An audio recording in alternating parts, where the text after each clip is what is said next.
और आइए अब ब्रेकिंग विद एजेंडा की शुरुआत करते हैं। नमस्कार, आप देख रहे हैं न्यूज 24। मैं हूं आप सभी के साथ विपनेश माथुर। और आज बात बीजेपी बदलेगी क्या अपनी रणनीति, यह है बड़ा सवाल। अखिलेश मौर्य की यह चुनौती है क्योंकि स्वामी प्रसाद मौर्य अब समाजवादी पार्टी के हो गए हैं। यूपी की सियासत में मंगलवार को ऐसा मोड़ आया जिसने लखनऊ से लेकर दिल्ली तक को हिला दिया है। योगी कैबिनेट के कद्दावर मंत्री स्वामी प्रसाद मौर्य ने मंत्रिमंडल से इस्तीफा दे दिया अचानक से और मीडिया के सामने आकर बीजेपी पर वादा खिलाफी का आरोप जड़ दिया। गरीबों, दलितों, पिछड़ों को प्रताड़ित करने का उन्होंने बड़ा आरोप बीजेपी सरकार पर लगाया है और खुद तो इस्तीफा दिया ही, साथ में 3 और विधायकों को वो अपने साथ ले गए। इस्तीफा उनसे दिलवा दिया। बीजेपी ने मान मनोबल का संकेत दिया तो लिस्ट फिलहाल उतने पर रुक गई, लेकिन कतार में अभी और भी हैं। और कितने हैं ये जानकारी कल तक साफ हो जाएगी क्योंकि स्वामी प्रसाद मौर्य खुद कह रहे हैं कि अभी तो ये कुछ नाम हैं, लिस्ट और लंबी है। अन्य पार्टियों के नेता भी ये बात कर रहे हैं। समाजवादी पार्टी की बातें इस हलचल से खिली हुई हैं। उसे बीजेपी को घेरने का एक और मौका मिल गया है। तो दिल्ली में उम्मीदवार तय करने के लिए बैठी बीजेपी डिफेंसिव मोड में नजर आ रही है और तमाम बड़े नेता बल्कि आज इस पर मंथन भी होगा कि डैमेज कंट्रोल को कैसे रोका जाए कल, क्योंकि गृह मंत्री अमित शाह की तरफ से इशारा हुआ था। एक तरफ स्वामी प्रसाद मौर्य को मनाने की कोशिशें लगातार की जा रही हैं तो दूसरी तरफ बीजेपी के कुछ नेता स्वामी प्रसाद मौर्य को अवसरवादी, परिवारवादी बताने में जुट गए हैं। तो कुल मिलाकर चुनाव के ऐलान के साथ ही यूपी की सियासत में दल बदल और टिकट के लिए मोल भाव का सिलसिला भी शुरू हो चुका है। अब इस मोल भाव का नतीजा तो 10 मार्च को ही आएगा, लेकिन इस पर चर्चा गर्म बेहद है। तो हम भी आज इसी मुद्दे पर चर्चा करेंगे, बहस करेंगे। हमारे साथ मौजूद रहेंगे जमीनी माहौल बताने वाले हमारे संवाददाता राजीव रंजन और नेताओं का एक बड़ा पैनल होगा, लेकिन पहले सियासी वाद पलटवार आपको सुनाते हैं। दलितों, पिछड़ों, किसानों, बेरोजगार नौजवानों और छोटे लघु मध्यम व्यापारियों के खिलाफ कार्य कर रही है। उचित प्लेटफॉर्म पर कई बार मैंने नेताओं से कहा भी, बात अनसुनी कर दी गई। नतीजा है उचित अवसर पर मैंने मंत्रिमंडल से आज इस्तीफा देने का निर्णय लिया। उन्होंने कही और साथ साथ इनके साथ भी 13 एमएलए और कुछ साथी वो इस पर ज्वाइन होने वाले हैं। तो ये वही सपा है जिसने पूरे उत्तर प्रदेश को गुंडा राज में परिवर्तित कर दिया, दंगा राज में परिवर्तित कर दिया। अब देश के प्रधानमंत्री जी के बोटी बोटी करने वाले इमरान मसूद, जो कांग्रेस के नेता के रूप में अभी तक जाने जाते थे, समाजवादी पार्टी का हिस्सा बने हैं। अखिलेश यादव जी ने अपनी पार्टी में उनको स्थान देने का काम किया है। इससे इनकी मंशा साफ होती है कि यह सारे के सारे लोग सारी मर्यादा को भूल करके गुंडे, अपराधी, माफिया, दंगाई, जो भी इस प्रकार के लोग हैं वो समाजवादी पार्टी की शरण में जा रहे हैं। और एक बड़ी खबर यह है कि स्वामी प्रसाद मौर्य के साथ इस्तीफा देने वाले प्रजापति का बड़ा दावा है आज और लोग भी बीजेपी से इस्तीफा देंगे, ये कहा जा रहा है। कहा यह भी जा रहा है कि 14 तारीख को तमाम नाम वो लिस्ट सामने आ जाएगी। इस वक्त की बड़ी खबर, ब्रजेश प्रजापति ने भी अपना इस्तीफा दिया है। वो कह रहे हैं कि अभी तो बीजेपी से और भी लोग इस्तीफा देंगे और लगातार, क्योंकि लिस्ट लंबी होती जा रही है। दिल्ली में कहां पर नामों पर मंथन होना था चुनावी लिस्ट को लेकर, लेकिन अब यहां पर जैसे ही स्वामी प्रसाद मौर्य ने इस्तीफा दिया उनके साथ 3 और नेता चले गए और अब यहां पर कहा जा रहा है कि और भी हैं नाम लिस्ट में जो जल्द बीजेपी का साथ छोड़ सकते हैं। इसलिए बीजेपी की चिंता भी अब काफी बड़ी होती जा रही है। भी हम में से किसी भी व्यक्ति ने कोई भी दल ज्वाइन नहीं किया है और चूंकि कल हम लोगों की वार्ता हो नहीं पाई, मीडिया कर्मियों के साथ हम सब लोग व्यस्त रहे और आज और कल हम लोगों की वार्ताएं होनी हैं। इसके बाद 14 तारीख को निर्णय होगा। जो भी माननीय स्वामी प्रसाद मौर्य जी निर्णय लेंगे, जिस भी दल में जाएंगे हम लोग उसी दल में रहेंगे। कल भी आपने देखा कई माननीय विधायकगणों ने इस्तीफा किया है और आज अभी थोड़ी देर बाद सिलसिला शुरू होने वाला है। तो इस पर लगातार हमारी नजर है। लखनऊ से लेकर दिल्ली तक तमाम खास मेहमान इस वक्त हमारे साथ मौजूद हैं। आपकी टीवी स्क्रीन पर आप देख भी सकते हैं। BJP spokesperson UP Rakesh Tripathi ji हमारे साथ मौजूद हैं। Samajwadi Party spokesperson UP Vijay Rathi sahab हमारे साथ जुड़ गए। टीवी स्क्रीन पर आपको नजर आ रहे हैं। दोनों का बहुत बहुत स्वागत है ब्रेकिंग विद एजेंडा में। और साथ ही मेरे 3 सहयोगी इस वक्त आपकी टीवी स्क्रीन पर, मानस श्रीवास्तव लखनऊ से हमारे साथ मौजूद हैं और दिल्ली से कुमार गौरव हमारे साथ जुड़ गए हैं। नोएडा से राजीव रंजन मेरे साथ मौजूद हैं। राजीव, आपसे शुरुआत कर रही हूं। राजीव, क्या है 2017 में जो सोशल इंजीनियरिंग बीजेपी ने की, मजबूती के साथ की, वो 2022 में क्या कमजोर हो रही है? क्या पिछड़ा वर्ग बीजेपी का साथ छोड़ रहा है? आप कैसे देख रहे हैं स्वामी प्रसाद मौर्य और अन्य नेताओं का बीजेपी का दामन छोड़ना और समाजवादी पार्टी में जाना?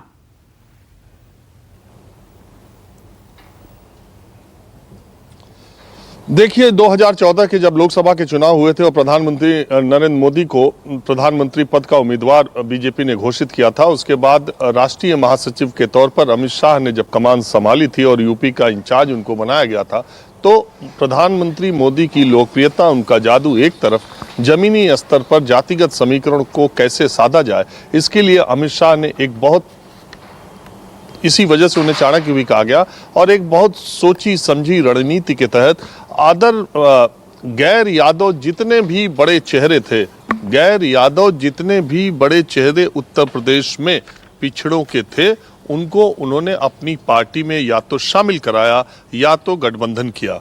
चाहे वो अपना दल की अनुप्रिया पटेल हो, चाहे वो ओम प्रकाश राजभर हो, चाहे वो दारा सिंह चौहान हो, चाहे वो फागू चौहान हो, चाहे वो स्वामी प्रसाद मौर्य हो, चाहे वो दूसरे जो भी नेता हो।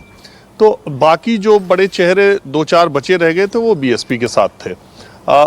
मैं आपको ये बताना चाह रहा हूँ कि जो स्वामी प्रसाद मौर्य जो है, वो मौर्य लीडर्स में पिछले 3 दशक से 1990-92 से सबसे ज़्यादा चर्चित और सबसे ज़्यादा लोकप्रिय मौर्य कुशवाहा सैनी समाज के वो नेता रहे थे, केशव मौर्य के बीजेपी के प्रदेश अध्यक्ष बनाए जाने के पहले। अब बात आती है कि स्वामी प्रसाद मौर्य की राजनीतिक हैसियत और उनके जाने से नफा नुकसान क्या है। तो इससे पहले यह भी जानना होगा कि स्वामी प्रसाद मौर्य की एक बेटी है और एक बेटा है, और स्वामी प्रसाद मौर्य है।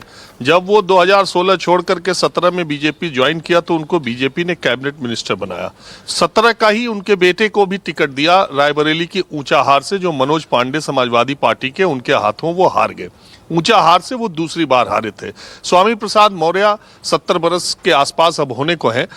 वो अपने बेटे को राजनीतिक वारिस के तौर पर या उसको राजनीतिक रूप से स्थापित करने के लिए बहुत बेचैन रहते हैं। उनकी एक बेटी है संगप्रिया, वो बदायूं से सांसद हैं, लोकसभा की सांसद है। हालांकि उन्होंने कह दिया कि वो अभी उनकी निष्ठा बीजेपी के साथ है। उनकी एक बहू है स्वामी प्रसाद मौर्य की, अभी जो 6 महीने पहले चुनाव हुए उसमें उन्होंने उनको ब्लॉक प्रमुख बनवाया है। तो उनके परिवार में 4 लोग हैं, जो कि 2 तो ये चुनाव लड़ चुके हैं, वो ब्लॉक प्रमुख है। माना यह जा रहा है, अगर अंदरूनी देखा जाए तो माना यह जा रहा है कि वो अपने बेटे के लिए तीसरी बार भी टिकट चाहते थे और अपने लोगों के लिए टिकट चाहते थे। चुनाव से ठीक पहले, मैं आपको जाने और आने की बात नहीं कर रहा हूं, मैं बात कर रहा हूं स्वामी प्रसाद मौर्य की वजह क्या है। और स्वामी प्रसाद मौर्य अपने बेटे के लिए टिकट चाहते थे। जहां तक मुझे पता है कि ऊंचाहार की जिस सीट से मनोज पांडे ने उनको 2 बार हराया है, वही ऊंचाहार की सीट समाजवादी पार्टी शायद उनके बेटे को उम्मीदवार बनाए और मनोज पांडे अदिति सिंह के खिलाफ रायबरेली सदर से चुनाव लड़ने के लिए जाए। तीसरी बात यह है कि स्वामी प्रसाद मौर्य को अगर पिछड़ों की वजह से या दर्द की वजह से उनको अगर पार्टी छोड़नी थी तो चुनाव आचार संहिता लगने का उन्होंने इंतजार किया और पूरे 5 साल वो कैबिनेट मिनिस्टर योगी सरकार में रहे थे। बहुत लोग ये कह रहे हैं उनके करीबी कि दरअसल उन्हें डर था कि चुनाव आचार संहिता के पहले इस्तीफा देने का से वो परेशानी में न पड़ जाए और दूसरी दिक्कतें थी। अब तो आर पार की लड़ाई है, इसलिए उन्होंने जाने का फैसला किया। दरअसल ये मन तो उन्होंने पहले बना लिया था और ये मैं भी जानता हूँ कि 1, 1.5, 2 महीने पहले से स्वामी प्रसाद मौर्य अखिलेश यादव के संपर्क में थे। दूसरी बात यह है कि क्या स्वामी प्रसाद मौर्य के जाने से वो मौर्य सैनी कुशवाहा समाज, जो भारतीय जनता पार्टी का पिछले कुछ चुनाव में परंपरागत वोटर बन चुका है, क्या उसी संख्या में वो वोटर भी भारतीय जनता पार्टी से शिफ्ट होकर के जाएगा, ये बड़ा सवाल है। और उनका पूरब और पश्चिम में निश्चित तौर पर उनका एक प्रभाव है, लेकिन सवाल ये है कि उनके साथ मौर्य सैनी कुशवाहा समाज के वोटर जाएंगे कि नहीं जाएंगे, ये अलग पहलू है। ये सबसे बड़ी बात यह है कि भारतीय जनता पार्टी ने जिन पिछड़ों चेहरों को जोड़ करके सामाजिक समीकरण बनाया था, वो एक एक चेहरे उनके पास से खिसकते हुए चले जा रहे हैं। बात ये नहीं है कि मौजूदा भारतीय जनता पार्टी के विधायक इस्तीफा दे रहे हैं, ये बहुत बड़ी बात है। 13 नहीं 130 दे दे, क्योंकि भारतीय जनता पार्टी जो यहाँ मंथन कर रही है उसमें गौरव बताएंगे तकरीबन 3 डिजिट में 80 से 100 टिकट काटने की तैयारी तो भारतीय जनता पार्टी खुद ही कर रही है। और जिस सिटिंग विधायक को ये लगेगा कि उसका टिकट कट रहा है, वो पाला बदलने की कोशिश करेगा ही। तो सवाल इसका नहीं है कि कितने विधायक इस्तीफा, अब ये सब दौर आते जाते रहेंगे। जो बड़ा मैसेज स्वामी प्रसाद मौर्य के जाने से हुआ है वो ये जाएगा समाज में कि पिछड़े नेता, पिछड़े चेहरे, जिसको भारतीय जनता पार्टी बड़ी मुश्किल से अपने प्लेटफॉर्म पर लेकर के आई थी, ओम प्रकाश राजभर छोड़ के चले गए, स्वामी प्रसाद मौर्य चले गए, अब ये पिछड़ों का राग अलापेंगे। अब जो 80-20% योगी आदित्यनाथ ने 2 दिन पहले कहा था ना, 80-20 का मतलब कि हिंदू मुस्लिम या सांप्रदायिक ध्रुवीकरण जो आप उसको समझें, अब ये 85-15 की आवाज बुलंद करेंगे, ये पिछड़ों और अगड़ों की बात करेंगे। अब इससे निपटना भारतीय जनता पार्टी के लिए काफी बड़ी चुनौती होगा। ये चुनाव, जैसा कि ब्रेकिंग विद एजेंडा में पिछले 2 महीने से हम चर्चा कर रहे हैं कि ये चुनाव सांप्रदायिक ध्रुवीकरण पर होगा कि जातिगत आधार पर होगा, जिसको सामाजिक न्याय कहते हैं, अगड़ों पिछड़ों का होगा, यही देखना सबसे दिलचस्प है। अब ये एक प्लैंक पर वो हैं, वो सामाजिक न्याय की बात करेंगे, अगड़ों पिछड़ों की बात करेंगे, भारतीय जनता पार्टी इसकी बात करेगी। अब इसमें दोनों एक दूसरे में कितनी सेधमारी कर पाते, ये देखने वाली बात है। बिल्कुल राजीव, और इस पर जवाब मैं राकेश त्रिपाठी जी से लूंगी, लेकिन लखनऊ का रुख कर लेते हैं क्योंकि लखनऊ में बड़ी हलचल है। मानस, तो आज लखनऊ में क्या बड़ी हलचल होने जा रही है, क्या और बड़ा उलटफेर होने जा रहा है? क्योंकि ब्रजेश प्रजापति कह रहे हैं कि ये तो बस कुछ नाम है, लिस्ट बड़ी लंबी है, और भी नेता बीजेपी का दामन छोड़ सकते हैं, बीजेपी का साथ छोड़ सकते हैं। कौन कौन से हैं वो नाम? आपके पास कोई इंफॉर्मेशन?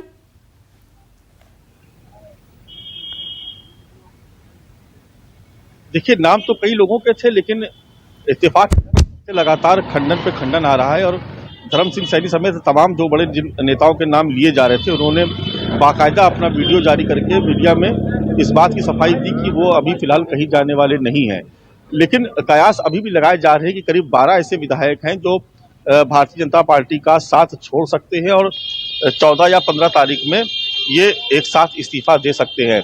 क्योंकि स्वामी प्रसाद मौर्य के जब जाने की चर्चा आज से करीब 1-1.25 महीने से चल रही थी, उस वक्त भी ये बात हो रही थी कि करीब 1 दर्जन ऐसे विधायक हैं भारतीय जनता पार्टी के जो साथ छोड़ सकते हैं।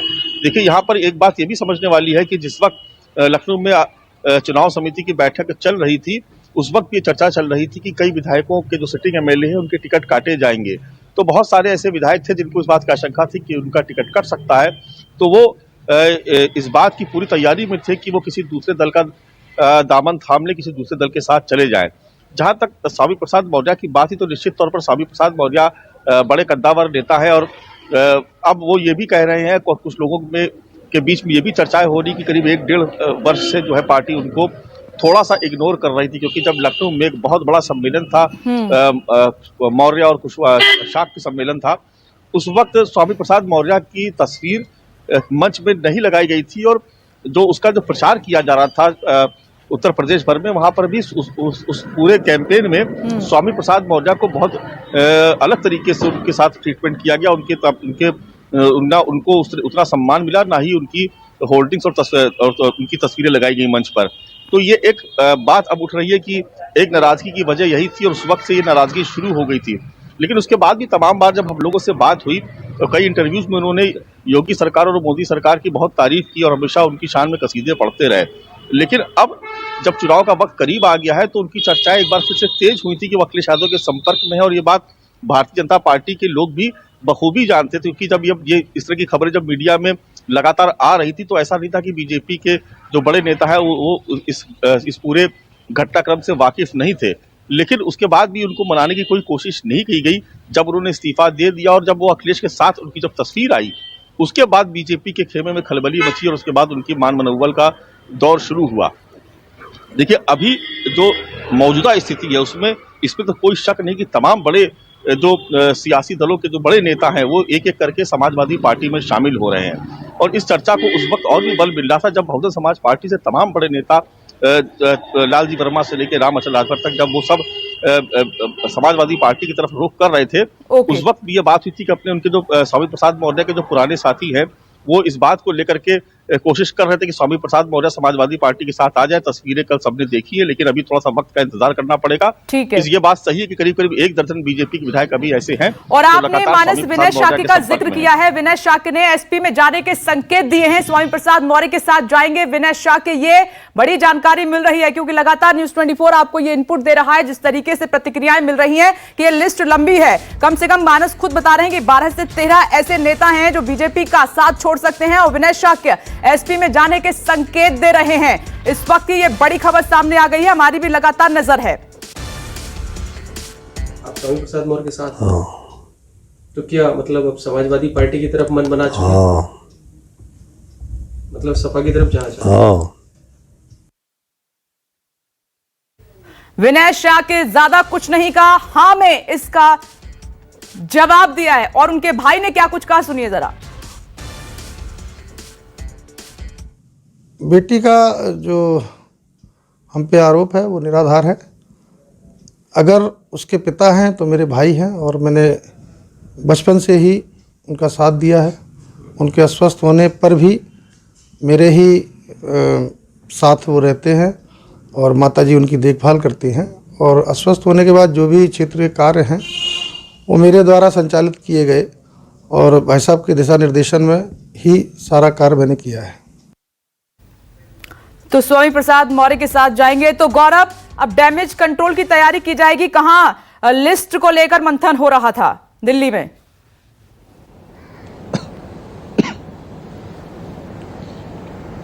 देखिए बिल्कुल विपनेश, एक झटका तो है, इसमें कोई दो राय नहीं है। कल उत्तर प्रदेश के तमाम बड़े नेता अमित शाह के साथ बैठकर इसी बीजेपी दफ्तर में जब चर्चा कर रहे थे उम्मीदवारों के नाम पे, उस वक्त स्वामी प्रसाद मौर्य के इस्तीफे की खबर आई। उसके बाद बीजेपी एक्टिवेट हुई, अमित शाह एक्टिवेट हुए और पूरा जिम्मा उनको संभालने का, उनको समझाने का, उनसे बातचीत करने का पूरा जिम्मा केशव प्रसाद मौर्य को दिया गया। और साथ ही बाकी जो विधायक हैं उनको समझाने का जिम्मा प्रदेश अध्यक्ष स्वतंत्र देव सिंह और संगठन मंत्री सुनील बंसल को दिया गया है। हालांकि बातचीत चल रही है, बीजेपी की तरफ से इंडिकेशन यही है कि मनाने की कोशिशें जारी है। लेकिन जाहिर सी बात है, देखिए जब आप सत्ता में होते हैं और दूसरी बार चुनाव लड़ रहे होते हैं तो ये बीजेपी का फॉर्मूला है, 35 से 40% सीटें वो काटते हैं। ऐसे में लोग नाराज होंगे, इसमें कोई दो राय नहीं है। इसका अंदाजा बीजेपी को था, लेकिन स्वामी प्रसाद मौर्य इस तरह से नाराज होंगे इसका अंदाजा बीजेपी को शायद नहीं था। इसलिए कल से बीजेपी में बेचैनी बढ़ी है। आपको याद होगा, चूंकि स्वामी प्रसाद मौर्य गैर ओबीसी वोटर्स जो में कम से कम 5% ऐसे वोट हैं उत्तर प्रदेश में जिसपे उनकी अच्छी खासी पकड़ मानी जाती है, और उसका लाभ अमित शाह ने ही उनको पार्टी में शामिल करवाया था। 2017 में भी बीजेपी को मिला और 2019 में बदायूं की समाजवादी पार्टी की यानी मुलायम सिंह यादव परिवार की पारंपरिक सीट से उन्होंने अपनी बेटी संघमित्रा मौर्य को जिताकर सांसद बनवाया। तो स्वामी प्रसाद मौर्य कद्दावर नेता है, इसमें कोई दो राय नहीं है। बीजेपी की नजर में भी वो कद्दावर नेता है। इसलिए आपने ये गौर किया होगा कि केंद्रीय स्तर पे किसी भी बीजेपी नेता ने या टॉप बीजेपी लीडर्स जो भी राज्यों में भी हैं, उन्होंने स्वामी प्रसाद मौर्य के बारे में अभी कुछ भी अनाप शनाप बयान नहीं दिया है। एक ट्वीट जरूर केशव मौर्य की तरफ से कल किया गया है कि मिल बैठकर बातचीत करेंगे। वो ये इंडिकेशन है कि बातचीत करने की कोशिश की जा रही है उनसे, और बीजेपी चाहेगी कि उनको मनाकर अपने पाले में रखे। चूंकि ओबीसी पिछले 2017 की बात करें तो ओबीसी पे बड़ा फोकस होता है बीजेपी का, और 125 उम्मीदवारों को पिछली बार बीजेपी ने ओबीसी कोटे से उतारा था उत्तर प्रदेश के चुनाव के मैदान में। और इन वक्त में स्वामी प्रसाद मौर्य का जाना, उनके साथ कुछ और विधायकों का जाना बीजेपी को भारी पड़ सकता है। बीजेपी इस गंभीरता को जानती है और कल इस पर मंथन हुआ है। आज भी अब से कुछ देर बाद अमित शाह बीजेपी कार्यालय पहुंचेंगे, योगी आदित्यनाथ पहुंच चुके हैं, केशव मौर्य भी पहुंचने वाले हैं। तो वहां चर्चा होगी और कोशिश होगी कि मनाया जाए इनको। एक और महत्वपूर्ण बात यह भी हो सकता है कि आज या कल में जो विधायक नाराज हैं उनको दिल्ली भी बुलाया जा सकता है ताकि उनसे बैठकर कुमार गौरव आप नजर बनाए रखिएगा, सुलझाया जा सके। क्योंकि ठीक है, आप नजर बनाए रखिएगा। मैं दोबारा आती हूँ, मेहमानों को अब जोड़ लेते हैं, चर्चा की शुरुआत करते हैं। और राकेश त्रिपाठी जी, सीधा सवाल मेरा आपसे यह है कि क्या है, एक एक करके आपने तमाम साथियों को जोड़ा, अब एक एक करके सब साथ छोड़ रहे हैं। पहले ओम प्रकाश राजभर, स्वामी प्रसाद मौर्य, अब अन्य विधायक। क्या वजह है, क्यों बीजेपी का साथ छोड़कर जा रहे हैं? चुनाव के मौसम में लोगों की निष्ठाएं बदलती है। ये उत्तर प्रदेश की राजनीति में या देश की राजनीति में कोई पहली बार नहीं हो रहा है। अलग अलग राज्यों में भी इस तरह की परिवर्तन आपको देखने को मिलेंगे। आपके रिपोर्टर्स इस बारे में रिपोर्ट लगातार कर रहे होंगे। मैं आपको अनुरोध करूं, पिछले 1.5-2 महीने में जरा उठा करके देखिए कि किस पार्टी में कितने दलों की ज्वाइनिंग हुई है। भारतीय जनता पार्टी में सिलसिलेवार झड़ी लगी हुई है। दर्जन भर से ज्यादा विधायक तो केवल समाजवादी पार्टी के और बहुजन समाज पार्टी के, कांग्रेस पार्टी के हमारे पास ज्वाइन हुए। पूर्व विधायकों की संख्या तो सैकड़ों में, पूर्व सांसद है, वर्तमान सांसद है, राज्यसभा के सदस्य हैं, बड़ी संख्या में इनके लोग आ चुके हैं और कई लोग अभी लाइन में है, कतार में खड़े हैं।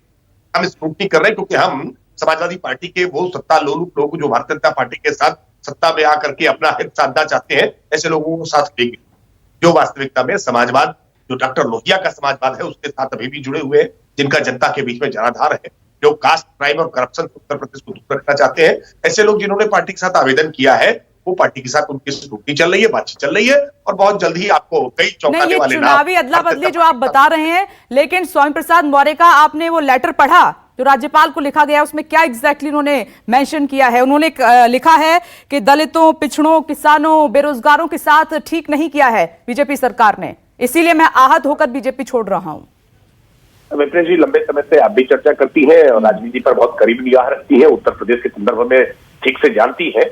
क्या आपको याद है इससे पहले भी कभी स्वामी प्रसाद मौर्य जी ने उत्तर प्रदेश में दलितों, पिछड़ों की उपेक्षा की बात कभी कही हो? किसी फोरम पर कही हो, किसी मंच पर कभी कही हो, किसी सवाल के जवाब में कही हो? 5 वर्षों तक उत्तर प्रदेश सरकार के जिम्मेदार मंत्री के तौर पर उन्होंने काम किया है। उत्तर प्रदेश में श्रम, जो उनके पास मंत्रालय था श्रम सेवा योजना का, उसमें वो काम करते उन्होंने कहा कि मैं दिल में दबा कर बैठा हुआ था, इंतजार कर रहा था, लेकिन अब मुझसे बर्दाश्त नहीं हो रहा है, वक्त आ गया, तो उन्होंने ये सब बातें कही और पार्टी को ही छोड़ दिया। नहीं देखिए, कोई छोटे नेता नहीं है स्वामी प्रसाद मौर्य, बहुत कद्दावर नेता है। पिछले बसपा की सरकार में भी बड़े ताकतवर नेता हुआ करते थे, इसलिए स्वामी प्रसाद मौर्य को कोई दबा करके रख ले और वो कोई बात कह ना पाए हो, ऐसा नहीं हो सकता है। मैं मानता हूं जो उनके दिल में रहता है उसको वो कह दिया करते हैं। आज उन्होंने क्यों कहा है, इसकी पृष्ठभूमि क्या है, मुझे लगता है 1-2 दिन इंतजार करना चाहिए, तस्वीरें साफ हो जाएंगी। और अभी भी मेरी जानकारी के मुताबिक, आपके पास जानकारी ज्यादा और बेहतर होगी, आज रवि चेक करिएगा, भारतीय जनता पार्टी से इस्तीफा उन्होंने दिया है ऐसा कहीं नहीं है। भारतीय जनता पार्टी के किसी नेता की आलोचना उन्होंने की है, प्रधानमंत्री जी की आलोचना की है, मुख्यमंत्री जी की आलोचना की है, ऐसा कहीं नहीं। बचता क्या है जब इतनी बड़ी बातें उन्होंने लेटर में लिख दी हैं, आपकी नीतियों पर, आपकी योजनाओं पर सवाल उठा दिया, उन्होंने कहा कि पिछड़ा वर्ग के साथ आप ठीक नहीं कर रहे, अब क्या बचता है बोलने के लिए? त्रिपाठी जी आप खुद समझदार हैं। मैं आ रही हूँ सर, मैं आ रही हूँ सर, आती हूँ दोबारा, मैं आपसे जवाब इंतजार करना चाहिए। उनकी बेटी के भी बयान आप देख रही होगी, तो करके थोड़ा सा इंतजार करना चाहिए। मुझे लगता है कुछ तस्वीरें अपने आप साफ हो जाएंगी, लेकिन हम इतनी बात कह सकते हैं कि भारतीय जनता पार्टी का बूथ लेवल का कार्यकर्ता लाभार्थियों के साथ संपर्क करने का काम कर रहा है। हमारी पार्टी के कार्यकर्ता घर घर घुंडी खटकाने का काम कर रहे हैं। हम जनता के साथ लगातार जुड़े हुए थे, जुड़े हुए हैं और जुड़े हुए रहेंगे। भारतीय जनता पार्टी उत्तर प्रदेश में सरकार बनाएगी, इसमें किसी प्रकार का कोई संशय नहीं है। हाँ, कुछ लोगों को संशय जरूर हो सकता है कि उनका टिकट कट रहा होगा। मानस जी भी बता रहे थे, कुमार गौरव जी भी बता रहे थे कि कुछ लोगों को लग रहा होगा कि उनका भारतीय जनता पार्टी के भीतर अब भविष्य ठीक नहीं है, तो वो कहीं हो सकता है अपना भविष्य संवारने की कोशिश कर सकते हैं, लेकिन भविष्य, उत्तर प्रदेश का भविष्य भारतीय जनता पार्टी के साथ है और भारतीय जनता पार्टी ही उत्तर प्रदेश के युवाओं का मुस्तकबिल, उनका भविष्य ठीक करने वाली है। इसमें किसी प्रकार का संशय उत्तर प्रदेश की जनता को नहीं है। ठीक है सर, आती हूँ विजय राठी साहब, क्या लग रहा है समाजवादी पार्टी को कि स्वामी प्रसाद मौर्य अगर आ गए, समाजवादी पार्टी ज्वाइन कर ली, तो क्या मौर्य समाज पूरा आपके साथ आ जाएगा, वोट बैंक पूरा समाजवादी पार्टी के पास चला जाएगा, ऐसा लगता है आपको? देखिए विपनेश जी, जो भारतीय जनता पार्टी है, भारतीय जनता पार्टी की स्थिति इस समय उस टाइटैनिक जहाज की तरह है जो धीरे धीरे डूब रहा था और लोग उसमें से जान बचाने के लिए कूदकर भाग रहे। ये जो बात इन्होंने कही है, अब तो देखिए वो भुस पे लीपने वाली बात है, ये लीपापोती चल रही है। कल ही मैंने देखा, इन्होंने जो मौर्य जी हैं उनके लिए इनके नेता ने ट्वीट किया कि वो तो अंधेरा है, जो सूरज है वो केशव प्रसाद मौर्य जी, वो तो हमारे साथ। फिर उसके बाद वो ट्वीट भी डिलीट कर दिया। आप ये देखिए कि मेन चीज इसके जो उन्होंने इस्तीफा दिया उसके पीछे क्या है। जो लेटर की आपने बात की थी, मैं उसी को बोलना चाहता हूं। जो विपक्ष इतने 4.5 सालों से चिल्लाता रहा, कहता रहा कि ये सरकार किसान विरोधी है, गरीब विरोधी है, दलित विरोधी है, नौजवानों के रोजगार को इन्होंने लूट लिया, वो बात सच हुई। आप विपक्ष की बातों पर मत जाइए। इनके मंत्री थे, कद्दावर मंत्री थे, इनके साथ बैठते थे। इसका मतलब हो सकता है शायद हमसे ज्यादा अच्छा वो इनका जानते हो कि इन्होंने पूरे 5 साल क्या किया। तो इनके विधायक और मंत्री जब अब इनकी पोल खोलना शुरू हो गए, और पोल उन्होंने ऐसे नहीं खोली। अभी जो राष्ट्रीय पिछड़ा वर्ग आयोग है, एक शिक्षकों की भर्ती चल रही थी लखनऊ में, उसमें कम से कम 8,500 आरक्षण के रूप में ये सीट खा गए भारतीय जनता पार्टी की सरकार। 3 बार उन्होंने लेटर जारी किया, योगी जी से कहा कि इस भर्ती को रोक दीजिए, लेकिन उन्होंने सुना नहीं। वो स्क्रीनशॉट भी हम लोगों के पास है, पब्लिक डोमेन में वो लेटर है। किस्मत से जो पिछड़ा वर्ग के उपाध्यक्ष है वो भी मेरठ के रहने वाले, तो उसके बाद भी योगी सरकार ने वो भर्ती नहीं रोकी। यूपीएससी की जो सर्विस थी, यूनियन पब्लिक सर्विस कमीशन की 2015 में, उसमें लगभग 325 ओबीसी के छात्र एक झटके में बाहर हो गए सिलेक्शन के बाद। जब आदरणीय प्रधानमंत्री जी ने वो डेफिनेशन बदल दी क्रीमी लेयर की, उनको नौकरी नहीं मिली अभी। तो पिछड़ा वर्ग का जो इन्होंने विरोध किया है, जो इनका विरोधी चेहरा है, बांदा यूनिवर्सिटी में आप देखिए जो प्रोफेसर असिस्टेंट प्रोफेसर बने हैं, देखिए उसमें कौन सी कास्ट है, क्या उसमें पिछड़ा कहीं है, दलित नहीं है। तो स्वामी प्रसाद मौर्य जी ने जो कहा है वो हवा में नहीं है। और सबसे बड़ी बात तो है, मैं तारीफ करूंगा उनकी कि वो लास्ट तक सरकार में रहे, उन्होंने इनको इन्हीं के तरीके से मारा है, बीच में नहीं छोड़ा। ये अच्छी बात है, लास्ट तक उनके साथ है, क्योंकि इनको रिजल्ट और इनको व्यक्ति भी ऐसा ही मिलना चाहिए तो लास्ट तक इनके साथ चलता रहे, इनके सारे राज जानते और तो पोल लोगों के बीच में इनकी खोल दे। आज इनका चेहरा देखे खुलते हम लोग इनके गुस्से का शिकार है बहुत ज्यादा। नहीं तो फिर आप अलग क्या कर रहे हैं बीजेपी से? जैसे बीजेपी और नेताओं को और पार्टी से लेकर अपनी पार्टी में शामिल कराया, पश्चिम बंगाल इलेक्शन में आपने देखा, उत्तर प्रदेश में आप भी तो उसी राह पर चल रहे हैं, कुछ भी तो अलग नहीं है उससे, कोई अलग लकीर तो खींची नहीं है आपने। मैं आती हूं, एक खबर आ गई है, कांग्रेस नेता इमरान मसूद और पार्टी के विधायक मसूद अख्तर लखनऊ पहुंचे हैं और आज समाजवादी पार्टी को ज्वाइन करेंगे। ये इस वक्त की बड़ी खबर है। कांग्रेस नेता इमरान मसूद लखनऊ पहुंच चुके हैं। आपको याद होगा कि कांग्रेस पार्टी की तरफ से कई बातें उनके बारे में कही गई थी और आज खबर यह है कि वो छोड़ रहे हैं पार्टी, सपा ज्वाइन कर रहे हैं। मानस,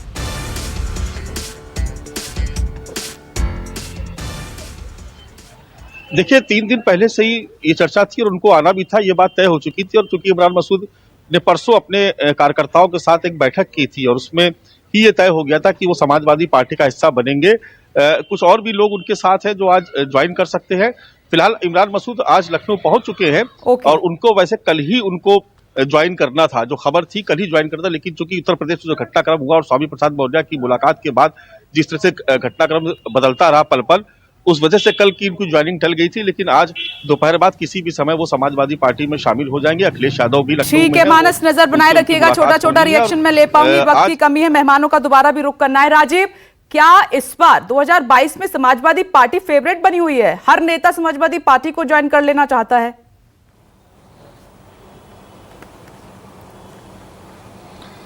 देखिए विप्लेश, स्वामी प्रसाद मौर्य के बारे में मैं बताऊं तो उनका राजनीतिक जो करियर है वो जिस तरीके से बहुजन समाज पार्टी में आगे बढ़ा है, 2007 में जब बहुजन समाज पार्टी की सरकार बनी थी या मुख्यमंत्री जब मायावती बनी उनको मंत्री बनाया गया, जब अखिलेश की सरकार बनी तो मायावती ने उनको विधानसभा में विपक्ष का नेता बनाया, 4-4.5 साल तक वो विपक्ष के नेता रहे। महत्वपूर्ण उनकी इज्जत है, उनकी प्रतिष्ठा है, लोग उनको मानते जानते हैं, उनके समाज के लोग उनको बहुत मानते हैं। और स्वामी प्रसाद मौर्य को सिर्फ मौर्य समाज या सैनी या कुशवाहा का नेता कहा जाए तो ये भी उनके साथ अन्याय होगा। मुझे मालूम है कि दूसरे जात बिरादरी के लोग और तमाम अगर इस तरह से देखना है, वो पडरौना जो पूर्वी उत्तर प्रदेश में बिहार से सटा इलाका है, वो पडरौना से विधायक हैं, प्रतापगढ़ के रहने वाले हैं, उनका बेटा रायबरेली से चुनाव लड़ता है और उनकी बेटी बदायूं से सांसद है। तो आप समझिए कि वो एक बड़े नेता है। लेकिन सवाल यह है कि जब वो बसपा की सरकार जब तक रही, जब तक वो विपक्ष के नेता थे, तब तक 20 वर्षों तक उनको पता नहीं चला कि मायावती टिकटों के खरीद फरोख्त करती हैं। जब 2017 का चुनाव आया, भारतीय जनता पार्टी उनको शामिल करनी में जाना था, तब उन्हें ख्याल आया। इसी तरह 5 साल वो योगी सरकार में कैबिनेट मंत्री रह लिए, चुनाव का ऐलान आया, तब उन्हें ख्याल आया कि पिछड़ों शोषितों और किसानों का 1 साल तक आंदोलन चला। स्वामी प्रसाद मौर्य के मैंने तो नहीं सुना, कहीं बोला होगा तो अलग बात है, किसानों के आंदोलन के बारे में कभी उन्होंने कोई बात कही है, ये एक अलग बात है। दूसरी बात यह है कि अगर स्वामी प्रसाद मौर्य समाजवादी पार्टी में जा रहे हैं, निश्चित तौर पर वो देखिए पार्टियां जब नेता आते हैं तो उनको एसेट बताना चाहती हैं और जब जाते हैं तब लायबिलिटी बताना चाहती हैं। अगर स्वामी प्रसाद मौर्य का कद नहीं होता तो यही भारतीय जनता पार्टी उनको लेके आई भी नहीं होती। इसका फर्क पड़ेगा, कितना पड़ेगा वो मैं आपसे बार बार कह रहा हूं कि अखिलेश यादव और समाजवादी पार्टी इसको अगड़े पिछड़े की लड़ाई बनाना चाहती है। और जैसा मुख्यमंत्री योगी आदित्यनाथ ने 80-20 की बात कही थी, तो अभी जो खबर आई है वो बहुत इंटरेस्टिंग है।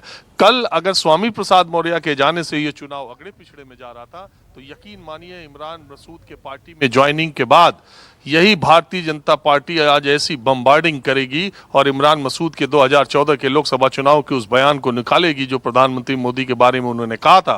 और वेस्टर्न यूपी में सहारनपुर से नोएडा तक इमरान मसूद की ज्वाइनिंग को लेके 80-20 की राजनीति पर कितने आक्रामक तौर से बीजेपी आज उतरेगी आप देखिएगा। तो ये एक दिन पलड़ा उधर, एक दिन पलड़ा इधर, ये खेल चलता रहेगा चुनाव तक। और चुनाव दोनों तरफ से कोशिश है, वो रस्सा खींचने वाली बात होती है ना, तो एक तरफ रस्सा खींचा जा रहा है 85-15 का, दूसरी तरफ खींचा जा रहा है। ठीक है, मैं दोनों नेताओं से जवाब ले लेती हूँ। राजीव राकेश त्रिपाठी जी, पहले बोलिए कितना बड़ा ये नुकसान है बीजेपी को? स्वामी प्रसाद समेत तमाम नेता बीजेपी को छोड़ रहे हैं, डैमेज कंट्रोल की तैयारी में है बीजेपी अब दिल्ली में, कितना बड़ा नुकसान चुनाव से पहले? मैंने विपिन जी कहा है कि आगे आगे देखिए होता है क्या। मुझे पूरी उम्मीद है कि भारतीय जनता पार्टी के पास जिस तरह से बड़ी संख्या में आवेदन पत्र है अलग अलग पार्टियों से ज्वाइनिंग की, अभी चौंकाने वाले नाम आपको मिलने वाले हैं, इंतजार करिए। कई सारी ब्रेकिंग आपको मिलेंगी, ब्रेकिंग विद एजेंडा में चर्चा करने के लिए कि उत्तर प्रदेश में भारतीय जनता पार्टी के प्रति किस प्रकार से लोगों का एक जुनून है कि भाजपा को ज्वाइन किया जाए। आज अपने अपना सामान्य कार्यकर्ताओं में, सामान्य सदस्यों की संख्या में अभूतपूर्व वृद्धि की है। लगभग 4 करोड़ सदस्य आज उत्तर प्रदेश में भारतीय जनता पार्टी के पास है। समाजवादी पार्टी कहीं दूर दूर तक दिखाई नहीं देगी। हाँ, कुछ नेता ऐसे हो सकते हैं जिनको भविष्य अपना ठीक नहीं लग रहा है, वो भाजपा छोड़ेंगे, लेकिन इमरान मसूद जैसे लोगों को ज्वाइन करा रहे हैं उसका कारण समझिए। आजम खाना जेल की सलाखों के पीछे है। कौन बदजुबानी ऐसी करे, सांप्रदायिक विभाजन की लकीरें खींचे? शफीकुर रहमान और एसपी हसन जैसे नेता इनके बुजुर्ग हो चले हैं, उनकी आवाज में अब उतना दम नहीं बचा है। हालांकि वो भरपूर कोशिश कर रहे हैं कि कैसे सांप्रदायिक विभाजन की लकीरें खींचा सके, कैसे उन्माद भड़काया जा सके, कैसे उत्तर प्रदेश में वातावरण खराब किया जा सके, कैसे ध्रुवीकरण किया जा सके। ये शफीकुर रहमान, एसपी हसन जैसे नेता लगातार प्रयास कर रहे हैं और ये मुख्तार अंसारी के परिवार को पहले ही ज्वाइन करा चुके हैं। तो सारे अपराधी, माफिया, गुंडे, सब जितने अलग अलग इस प्रकार के लोग हैं उनको शामिल कर रहे हैं। और अब इमरान मसूद जो बोटी बोटी के एक्सपर्ट है अब उनको भी अपनी पार्टी में लेकर के सामने आ रहे हैं। विजय राठी साहब, देखिए राकेश भाई ने कहा कि आगे आगे देखिए होता है, ये तो सही बात है। इसी बात पे मुझे हंसी आई है। आपकी स्थिति भारतीय जनता पार्टी के प्रति जायज है, वो करते थे, लेकिन एक चीज मैं बता दूं, भारतीय जनता पार्टी की उस वॉशिंग मशीन का क्या होता है जिसमें जो भी नेता निकल करके जाता है वो शिष्टाचारी हो जाता है और जब वापस समाजवादी पार्टी में आता है तो भ्रष्टाचारी कहलाता। अभी ये मौर्य जी को एंटी नेशनल, देशद्रोही, अभी सब उनको तमगे देने वाले हैं 2-3 दिन में। दूसरी बात, इमरान जी जब कांग्रेस में थे उन्होंने जो भाषा का प्रयोग किया, समाजवादी पार्टी ज्वाइन करते ही उनकी वो भाषा नहीं रहेगी राकेश जी। तो दूसरी चीज है, मैं दावे के साथ कहता हूं, अगर इमरान जी भारतीय जनता पार्टी ज्वाइन करते तो अभी आप उन्हें माला पहना रहे होते उनके गले में और शिष्टाचारी, कदाचारी, राजभक्त, देशभक्त बता रहे होते। आपके यहाँ तो बलात्कारी, राकेश जी, आपके यहाँ तो बलात्कारी लोगों के लिए हमारे यहाँ कोई जगह नहीं है। आप असदुद्दीन ओवैसी को भी ज्वाइन करा लेंगे, जगह है। कुलदीप सेंगर बलात्कारी के लिए आप बंधन करेंगे असदुद्दीन ओवैसी के साथ भी। अभी हम जानते हैं आप चाहते हैं कि उत्तर प्रदेश का चुनाव कैसे धार्मिक ध्रुवीकरण के आधार पर हो, कैसे मजाकी उन्माद फैलाया जा सके, कैसे मुसलमानों को बनाया जा सके। आप कोशिश करो कि हम जानते हैं बलात्कारी की आपकी पार्टी में, मैं जानता हूँ बलात्कारियों की जगह है आपकी पार्टी में। अरे भाई, आप अतुल राय अभी जेल में है, अखिलेश यादव जी प्रचार कर रहे थे घोषी के साथ साथ। नहीं, राठी साहब क्या कह रहे हैं, आपकी समाजवादी पार्टी में नेता आकर बदल जाते हैं, मतलब जो उनकी भाषा असभ्य होती है वो समाजवादी पार्टी में आके सभ्य हो जाती है, क्या कहना चाह रहे हैं? जिस समय इमरान जी ने बयान दिया था वो कौन सी पार्टी में थे? कांग्रेस पार्टी में थे। आप अगर हमारी पार्टी में शामिल है तो आप उनका बयान सुनवाना, कोई हम जिम्मेदारी लेते हैं इस चीज की। आपके टीवी पर बोलता हूँ मैं, अरे अभी तो देखिए बयानबाजी अपने राकेश जी, अभी और भी लोग आने वाले शामिल होने, उन्हें संभाल के रखिए, ताले में बंद करके। अपनी लिस्ट सूची मिलेगा नहीं ढूंढने से, यहाँ गुस्सा करने से कुछ नहीं होने वाला, उन्हें रोकिए। दिल्ली में आप मंथन करेंगे और पता चला विधायक तो निकल के समाजवादी में चला गया। टिकट नहीं मांग रहे आपसे लोग, हाथ जोड़ रहे हैं आपसे कि भैया पिछड़े विरोधी, गरीब विरोधी, दलित विरोधी, तुम शोषण जो तुमने उत्तर प्रदेश की जनता का किया 5 साल, एक यूनिवर्सिटी नहीं बनाई, किसानों की आय दुगनी नहीं, रोजगार छीन लिया, 5000 शिक्षा मित्र आत्महत्या कर गए आपके समय पे, आप बोले नहीं। 709 किसान आपकी सरकार में मर गए, आप बोले नहीं। वही खालिस्तानी आतंकवादियों से आप हाथ जोड़ रहे हैं। ये सिर्फ वोट का लालच, वोट का लालच। नहीं, राठी साहब, आपको क्या लग रहा है कि अगर अलग अलग जातियों के नेता समाजवादी पार्टी ज्वाइन कर रहे हैं तो क्या वोट बैंक की आपकी तरफ खिसक जाएगा? क्या आप भी तो ये मैसेज दे रहे हैं कि विकास का जो मुद्दा था, जो सवाल आपको उठाने थे, वो तो पीछे रह गए। अब सिर्फ और सिर्फ ये दिखाई दे रहा है कि अगड़ा पिछड़ा उत्तर प्रदेश में समाजवादी पार्टी की तरफ से ये करने की आप कोशिश कर रहे हैं। इसलिए कुनबे को आप देखिए कि बहुत सोच समझकर आप जोड़ रहे हैं। अब ये जरूरी तो नहीं कि वोट बैंक भी खिसक जाए, वोट बैंक भी नेताओं के साथ आ जाए पार्टी में। आ रही हूँ राकेश साहब, राकेश त्रिपाठी जी कुछ कह रहे हैं। अच्छा ठीक है, बोलिए सर, बोलिए जल्दी बोलिए। एक सेकंड मुझे दी। अगर हम पिछड़ों की बात करते हैं तो मगड़ों की भी बात करते हैं। सबसे ज्यादा देखिए, ब्राह्मण जो महासभा है उसके अध्यक्ष राजेंद्र नाथ त्रिपाठी जी, उन्होंने ये कहा है कि 2 साल में 500 ब्राह्मणों की हत्या हुई है योगी राज में। और निर्वेंद्र मिश्रा जो निघासन से विधायक थे 3 बार के, उनकी हत्या किसने की? अंकित तिवारी, विवेक तिवारी, अमन वाजपेयी, ये सब छात्र नेता, कमलेश तिवारी, ये किसने मारा? योगी जी की सरकार ने ब्राह्मणों की बिल्कुल निस्तेनाबूद करने का काम किया है। तो इसलिए हम अगड़ों की भी बात यही इन्हीं को विधानसभा के विधायक ठीक है राठी साहब, अब त्रिपाठी जी को बोलने दीजिए। Let him speak. राठी साहब ठीक है, आपने अपना वक्त ले लिया, सुन लीजिए। राकेश त्रिपाठी जी जवाब दीजिए। देखिए, मैं बहुत विनम्रता से अनुरोध करूंगा कि आपके प्लेटफॉर्म का उपयोग करके इस प्रकार की अफवाहें फैलाने के लिए, इस प्रकार से कास्ट के आधार पर भावनाएं भड़काने के लिए ये लगातार प्रयास करेंगे, इनको रोका जाना चाहिए। मैं बहुत जिम्मेदारी के साथ कह रहा हूं, आज जिस मौसम में, आज जो जनवरी का ये समय चल रहा है, यही 2017 में याद करिए जरा। आज एक मंत्री के जाने पर इतना खुश हो रहे हैं, बादशाह खेल उठी है।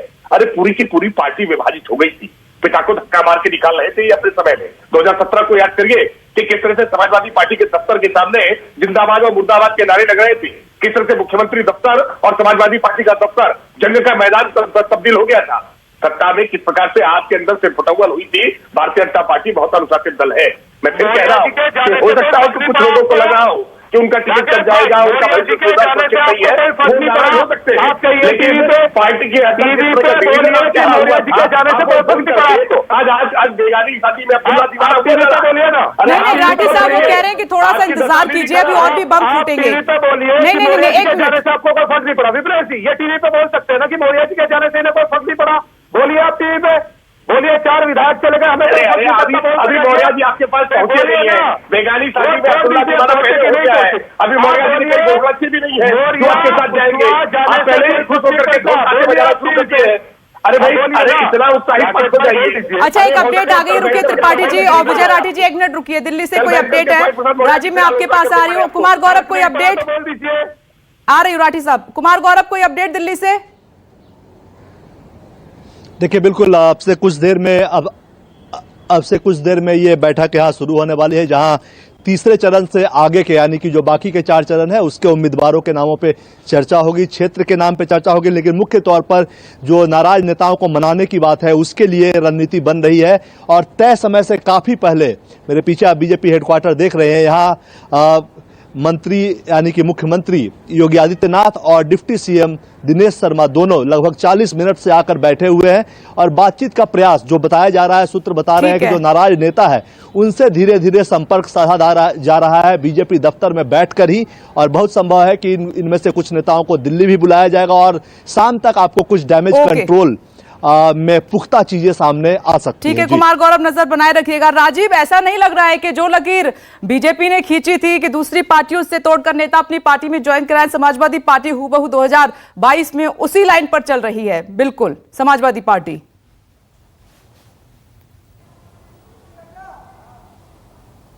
देखिए विपनेश, चुनाव का वक्त है और इसमें कोई भी पार्टी एक दूसरे से आगे या पीछे नहीं देखी जानी चाहिए।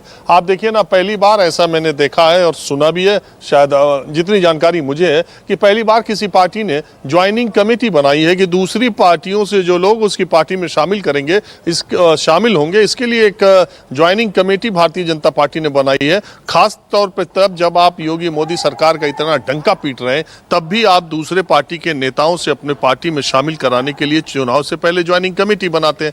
मैंने आपसे क्या कहा, जब समाजवादी पार्टी में कोई आदमी शामिल हो तो वो लाइबिलिटी हो जाए और भारतीय जनता पार्टी में कोई शामिल हो तो एसेट हो जाए। ये सब चलता रहता है, कभी कोई उधर जाता है, कभी कोई इधर जाता है। मूल बात वही है कि जब स्वामी प्रसाद मौर्य भारतीय जनता पार्टी की सरकार में आ जाएं तो वो एक मजबूत सबका साथ सबका विकास वाले राष्ट्रवादी सोच के नेता हों। अगर अखिलेश यादव के यहाँ चले जाएं तब वो जातिवादी, चाहे पिछड़ों की या दूसरे तरह के नेता उनको कहा जाए। इमरान मसूद अगर समाजवादी पार्टी में चले आए तो वो ठीक है। कांग्रेस पार्टी में अगर चले जाएं तो उनके बयान आपने सुने ही है, पूरे देश ने सुने हैं कि किस तरह की बात उन्होंने कही थी। और समाजवादी पार्टी इमरान मसूद को के गले में माला पहना है। ठीक है, सहारनपुर में उनका प्रभाव है, लोकसभा चुनाव अच्छा लड़े भी थे। तो ये इस तरह की बातें चुनाव में, देखिए चुनाव आप ईंट कंकड़ पत्थर से तो लड़ते नहीं, आप चेहरों और व्यक्तियों से लड़ते हैं। एक गुलदस्ते में हर तरह का फूल होना चाहिए तभी वो खूबसूरत दिखता है। ये बात अलग है कि किसी किसी फूल में महक ज्यादा होती है और कोई देखने के लिए ही लगाए जाते हैं। तो इसी तरह चुनाव में कुछ महक वाले फूल, कुछ दिखने वाले फूल जो कभी किसमें किसी तरह की महक रसहीन गंधहीन होते हैं, उस तरह के फूल भी गुलदस्ते में सजा के रखे जाते हैं। तो ये पार्टियां कोशिश करती हैं कि ये गुलदस्ता हरा भरा और हर रंग का दिखे।